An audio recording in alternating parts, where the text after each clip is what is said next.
Something's tugging on me. I open my eyes. A medic is sitting next to me and assists me to get myself up. He gives me something to drink from his field flask and inspects my arm and legs. "That's just some scratches," he remarks to me and begins to bandage me up. I let it happen and remain quiet. He says that quite a lot has gone on here. There, Ivan caught us out cold. I say nothing and remain lost in my thoughts. After 10 minutes, I have bandages on my arms and legs and remain sitting near the field car. It's hard for me to move. I watch how the medic takes a look at Schmidt and then moves over to Sarge. He's sitting slumped down next to the road. He also receives first aid. After a short time, he has a hat, dress, and with difficulty manages to get up. Then he throws up and sits down next to me in the shade of the car. We don't talk. We simply stare at the field of debris in front of us and wait. Then, 20 minutes later, the sergeant struggles to stand up and in a somewhat disorganized fashion approaches the vehicles which have just arrived. Armored personnel carriers and trucks. In addition to that, also 2 Panzer IIIs. They surely are picking us up.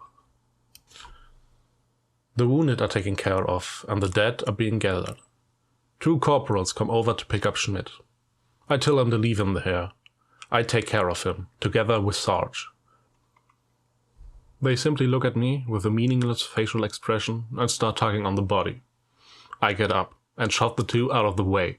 "Get out of here!" I scream at them both. Anger boils up inside me. "We'll take care of this," I still get out. Apparently, I've called an infantry lieutenant's attention. He joins and is trying to calm me down. When one of the corporals again begins tugging on Schmidt, I completely lose it. Shove the lieutenant aside, he stumbles backwards into the tipped-over car, and with a blow from my last remaining strength, I knock out one of the 2 soldiers. The other one gets a hold of me. I try to resist, but I'm unable to any longer. I have no strength left, but try nevertheless, like a madman, to pull myself free. Suddenly, a pistol is pointed at me. The lieutenant is looking at me and shouts, "That's enough! Away with him!" I shout back, "What's the sense of all of this still? We are all dying here for a patch of dirt. Why don't the guys from Berlin get over here and fight?" "I should really shut up," shouts the lieutenant, with the pistol in his hand. Another 2 soldiers join in and drag me away. I scream like I'm out of my mind, kick and attempt to get out of their hold. Then I still see how one of them lifts his rifle, and when the butt hits me, it becomes dark as night. When I wake up, I'm in the sick ward. My head is throbbing.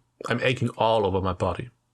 I sit upright, and a medic approaches me from across the room. At least 10 men are lying here together with me, apparently all lightly wounded. The medic gives me some water and asks how I was doing. I explain why I'm hurting, and he answers that I have still been lucky. It was all just minor injuries, and the doctor had immediately, as they brought me in unconscious, removed any shrapnel. So nothing crazy, but a considerable concussion to the head. I say nothing to that, because the incident is sure to have an aftermath still. I am to remain lying down for 2 more days, and I'm lost in my thoughts. What am I to do without a tank? All around me are dying. It's only a matter of time when I'll get it. What's with Peter? Whether he's still alright? The doctor comes to me, takes a look at the state of recovery, and we talk about what happened. His forehead is in wrinkles, and he explains to me that I had screwed up big time. Yes, I do know that myself, and I will also stand up to it. 2 days are over. I'm informed that I'm to report to the company commander. A sergeant is picking me up to escort me. I'm not sure whether he's coming with me to guard me or to make sure that I won't kneel over on the way. So it's not just going to the platoon leader, but rather right to the top, to the captain. Still a bit shaky on my legs, I attempt to get to the staff barracks. The sergeant next to me doesn't say anything. I ask him about the offensive and our people. He only replies that the captain would surely know more. I notice a lot of vehicles on the roadways and streets. They appear to be returning. how the situation might be? Well, alright. I'd probably find out soon. I report to the company office and wait for the captain. Then I'm ordered inside and try to give a stiff report. The captain himself is wounded with his arm in a sling and grimly looks at me. Watch out, that's not going to be an easy dance. Then this thunderstorm breaks loose and I'm read my rights like I've never before in my life. Oh my goodness. But he's really mad. That means he's probably received the 3 words to hear from above. Apparently, this went all the way up to the division, and accordingly, they passed it down below as well. I hear things like military prison, punitive battalion, degradation. Back then, the matter with a sidecar, assault on an officer. Then somewhat reserved words as tank kills. Time as a commander. Where's this all headed to? I say nothing. To explain it all would be useless. I'm tired of it all. And believe that I've slowly had enough. Well then, a soldier doesn't make excuses. He simply asks for adequate and just punishment. Then he comes to the end of his ceremony. I had been designated for a training course as a sergeant. Scratched. I was to be trained on the new tanks. Scratched. My commander had recommended me for the German Cross. Scratched. An entry into my military records. Well then, no prison but 4 weeks of duty in the supply unit. I'm assigned to the kitchen bowl, peeling potatoes and ordnance duties. That's actually something for riflemen and corporals, so it can't be any worse. Well, at least there's always something to show. With a stiff facial expression, I accept my punishment. After he's finished, he wants to know whether I have any questions. Yes, I do have a couple. He takes a breath and is just about to spew out more, but collects himself and allows me to speak. First off, how's it looking in regards to the offensive? Second, how's my commander doing? He contemplates, and I'm thinking. He's choosing his words wisely. But then, short and stout, it's going back to the starting position.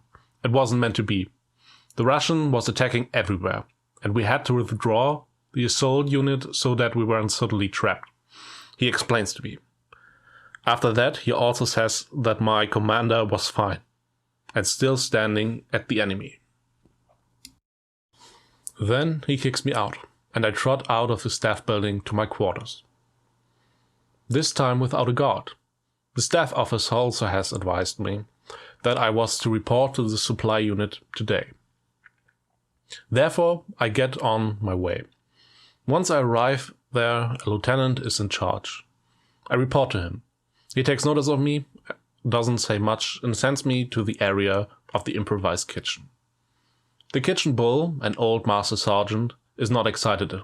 Apparently, he receives such care cases, like me, whom he has to work in, on and off. In accordance, the reception is rather chilly. A short briefing, and then I'm already off peeling potatoes. Here, everything comes together. Food, supplies are brought up, meals prepared, field rations handed over, special rations distributed, errands undertaken, barter deals and supply runs into the countryside. That seems to be well organized here. Also, everyone here appears well fed. Well, that's how it ought to be at the source. Quickly I fit myself in and keep my mouth shut. The first week I'm to help out in the kitchen. Then further as ordnance in the officers' casino. If I could at least wear my uniform and decorations, so that everyone could see that I'm not such a supply monkey. But here we are wearing fatigues and not uniforms. I'm not liking it, but I also don't have to. A real connection I don't make. I'm also not exactly in a good mood. I do my job and hang on to my thoughts. Also, there's no good news from the front. Loses, retreat, supply problems, whatever one hears of. After 4 days, my injuries have already healed pretty well. I received new dressings at the military hospital. After all, just scratches. Physically, I'm already doing better, but mentally, I'm not quite up to par yet. The company sarge is also gone. Convalescent leave was also hit quite badly. I really would have liked to exchange some thoughts with him. Then, in the evening, a few tanks return. Peter is also there. I rush to the workshop and hope to get a hold of him. The tanks are parked and I see Peter. As he's climbing out of the tank with difficulty, he's wounded. His men help him from the vehicle. He issues orders, then he has some quiet time. I'm thinking he'll still want to go over to the medic. He turns around, sees me, smiles, and then is looking quite sternly in my direction. I approach him and hold out my hand. "Good thing you're okay, Rudolf," he remarks to me. "Too bad about the men, and Rosinante." I feebly smile. "You're not all intact anymore yourself. Ivan did punch a few holes into you too." I still joke. He grins, but then he says I should come over to his quarters later. Said and done, it's already 8 o'clock in the evening when I stop by Peter's. Fresh wound dressings and a bottle of Accelerator, schnapps, are the first things I notice. He asks me in, we have a seat. We are both exhausted and silent. Then Peter breaks the silence and wants to hear from me what happened. I start off with Schmidt, but he thinks I should start off with his airstrike. That way I tell everything and we live the day anew. He lets me talk, nods here and there, but listens. It's helping me to tell it all again. But then it's about Schmidt, and I'm losing control. Here, also not a bad word, only nodding or shaking his head. Then we let it all sink in and drink a schnapps. Then another. That was needed. He then tells me what happened to him. Advance, combat with the Russian tanks, flanking attacks, losses, anti-tank ditches, etc. The bullet to the upper arm apparently went straight through. Also shrapnel in the leg, nothing crazy. We talk about the mission, about the comrades, and pretty much everything that happened. I'm already doing better. Then about my punishment in the potato brigade. He thinks that I got off quite well with it. He also put in a good word for me with the company commander. Despite that, I now had to live with the consequences. It could have become worse, and now I should accept it and carry on. But I should keep to myself where defeatist statements that could cost one's neck, even here at the front. The lieutenant whom you knocked over, and the corporal with a punch. That all can happen after an attack, but with the leadership in Berlin. Careful. When I belonged to a crew again, he also didn't know. We had to see what the unit was planning. Here we won't achieve anything anymore. The Russian was too strong. We now had to defend ourselves. Peter is being relocated to Germany in a few days, for leave and then for task. Apparently at the Tanker Military Academy. Well, also nice for once, but something like this I can probably write off for myself. I shouldn't see things too dark. Good people were always needed, and despite all, I still had a good reputation within the unit. We shake hands, I walk to my quarters. Now I'm doing much better already. A few more weeks stirring soup, and then we'll see further. Best to stay in cover and not offer any surface for attack. That I should manage. First off, I'll write a long letter to Gudrun. Then I get tired and hope that the night will pass without any nightmares.